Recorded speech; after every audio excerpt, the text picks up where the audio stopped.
હાલો મિત્રો, રામ રામ સીતારામ ને બધાને ગુડ મોર્નિંગ બધાને. કેમ કે સવારના થઈ ગયા છે, આપણે જે છે 9 વાગી ગયા છે ને આજે આપણે ફાઇનલી આપણે જે વાવેતર કર્યું છે એ બધું તમને દેખાડવાનો છે. અને આજે હું તમને મારી ગાડી જે વાવ્યું છે તે બધાની મુલાકાત લેવડાવીશ. તો આપણા વિડીયોમાં બનાવી રાખો, બતાવ્યો કે આવું બધું કેવું છે. તો જો આપણે આ બધું રીંગણી આપણી આ રીંગણી આપણે એવી છે 2 રીંગણી છે ને એમાં એકવાર રીંગણા ઉતાર્યા છે આપણે રીંગણા એવી રીંગણી થઈ છે. આવડી આવડી રીંગણી છે આપણે બધી. આ બધું આપણે વાવી દીધેલું છે. આપણે જે છે તે 2 મહિનાની રીંગણી કમસે કમ થઈ ગઈ છે. એટલે ટાણા આપણે રીંગણું ઉતરવાનું ચાલુ થઈ ગયું છે.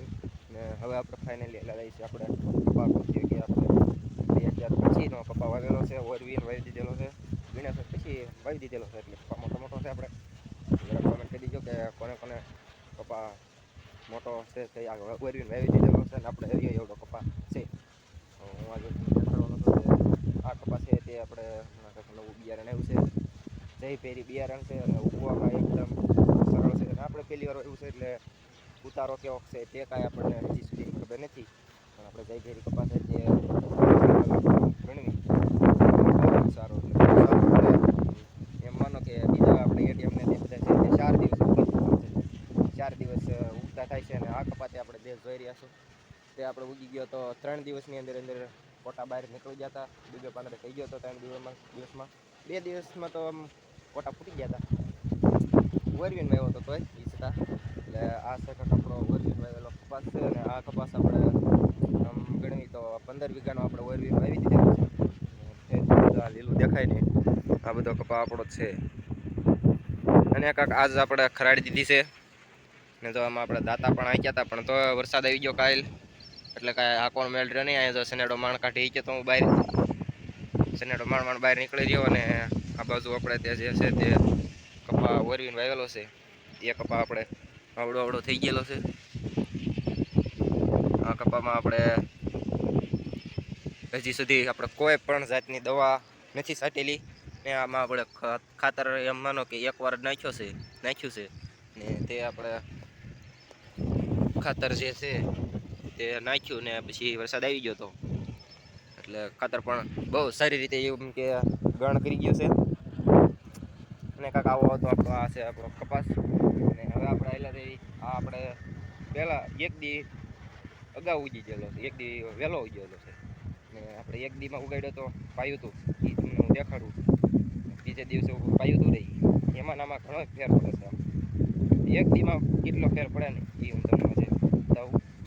અને જે આપણે જે નવું બિયારણ નીકળ્યું જય પેરી તે ઉગવામાં અને આમ કપાસ પણ સારો થાય છે.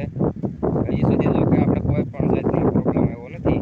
ને આવી ને આવી આપણે આવું નવું આપણે દેખાડતા રહીશું. અને આપણા ઘણી વર્ષ કોમેડી બ્લોગમાં જોડાયેલા રહો. ને આવા નવા આપણા વિડીયો જોવા માટે આપણી ચેનલને સબસ્ક્રાઈબ કરીને બેલ નોટિફિકેશન ઓન કરી દેજો તાકી અમે જે વિડીયો મૂકી તે તમને જોવા મળે. આવા જ આપણા બ્લોગ આવા આવે છે. ને કાંક આપણો કોમેડી બ્લોગ પણ શોર્ટ્સ નાખવી છે તે પણ તમને જોવાની મજા આવતી છે. હવે તો આપણી ચેનલ લાઈક કરવાની છે.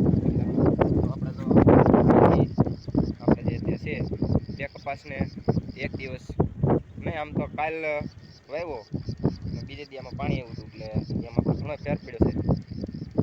એટલે આપણે તમને દેખાડી દઉં.